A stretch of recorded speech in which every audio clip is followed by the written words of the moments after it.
بسم اللہ الرحمن الرحیم۔ السلام علیکم ڈیئر اسٹوڈنٹس، امید کرتا ہوں آپ لوگ ٹھیک ہوں گے اور آپ لوگوں کی زندگی خوشیوں کے ساتھ گزر رہی ہوگی۔ آج بڑھتے ہیں ایک مزید شعر کی تشریح کی طرف، اور آج میں آپ کو یہ بتاتا چلوں کہ میرے چینل کو سبسکرائب کریں، اور سبسکرائب کرنے کے ساتھ اپنے اس چینل کے لنکس کو بھی اپنے دوستوں کے ساتھ شیئر ضرور کریں، ٹھیک ہے؟ تو آئیے بڑھتے ہیں مزید شعر کی تشریح کی طرف۔ شعر کیا ہے؟ شعر نمبر 5 ہے، بسم اللہ الرحمن الرحیم۔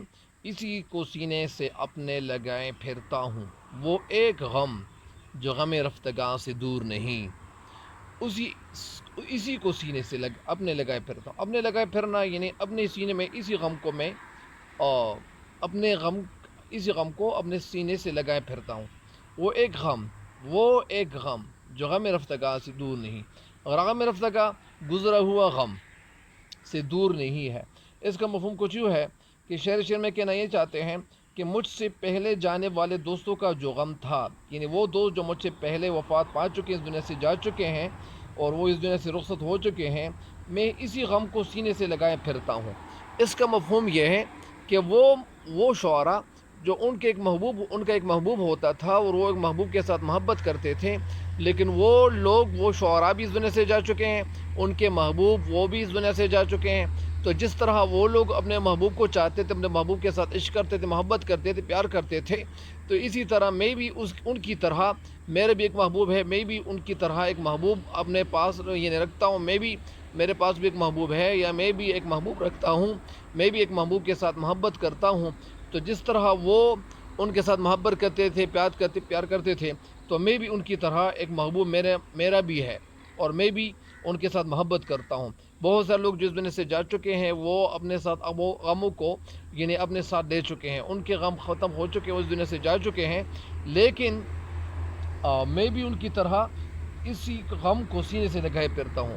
یعنی یہ جو غم ہے میرا کیا غم ہے؟ محبوب کے ساتھ محبت کرنا، ان کے بارے میں سوچنا، ان کے بارے میں یعنی اچھے خیالات رکھنا، اور ان کو فائدے کے بارے میں سوچنا کہ ان کی زندگی اچھی ہو، ان کو خوشی نصیب ہو، ان کی زندگی دکھ سے خالی ہو اور خوشیوں سے بھری ہوئی ہو۔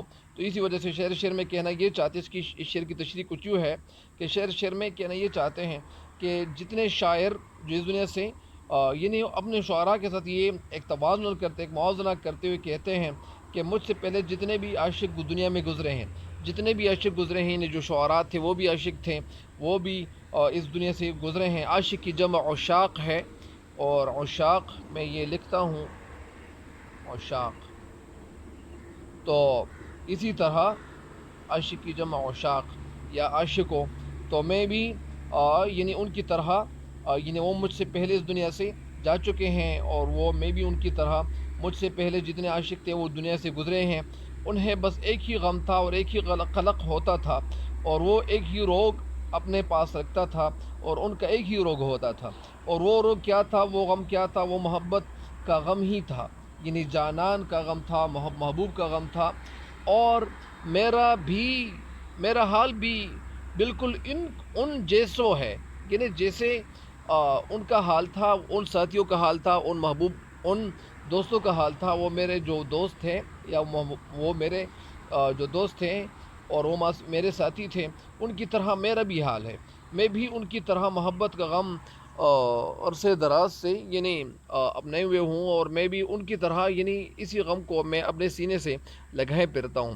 تو اسی وجہ سے شعر کا یہ جو خیال ہے یا جو کچھ کہنا چاہتے ہیں، تو وہ اسی بات کو ہمارے سامنے یعنی واگزار کرنے کی کوشش کرتے ہیں، یا اسی طرح اس کو بتانے کی کوشش کرتے ہیں۔ تو اسی طرح بہت سارے لوگ ایسے بھی ہوتے ہیں کہ ان کی زندگی گزر رہی ہوتی ہیں، ان کے غم ان کے ساتھ دفن ہوتے ہیں، جب اس دنیا سے جاتے ہیں تو ان کے پاس ان کے ساتھ غم ہی جاتے ہیں۔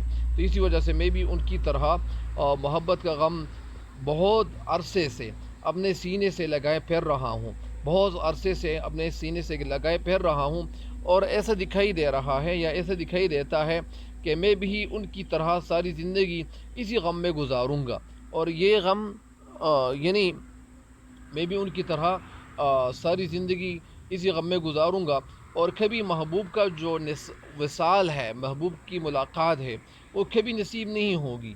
یعنی جس طرح اقبال جس طرح غالب ایک جگہ کہتے ہیں کہ آہ کو چاہیے ایک عمر اثر ہونے تک، کون جیتا ہے تیرے زلف کے سر ہونے تک۔ تو ہم نے مانا کہ تغافل نہ کرو گے لیکن خاک ہو جائیں گے ہم تم کو خبر ہونے تک۔ تو اسی وجہ سے ان کی جو زندگی تھی تو وہ بھی اسی غم میں گزر گئی تھی، ان کی زندگی اسی طرح وہ گزر گئی تھی۔ بہرحال اس شعر کی تشریح جو تھی وہ مکمل ہو گئی ہے۔ اس شعر کے ساتھ جو اور اشعار ہیں وہ یہ ہیں کہ غم رہا جب تک کہ دم میں دم رہا، غم رہا جب تک کہ دم میں دم رہا، دم کے بجائے دم کے جانے کا نہایت غم رہا، دم کے جانے کا نہایت غم رہا۔ اور یوں کس طرح کٹے گا کڑی دھوپ کا سفر، یوں کس طرح کٹے گا کڑی دھوپ کا سفر،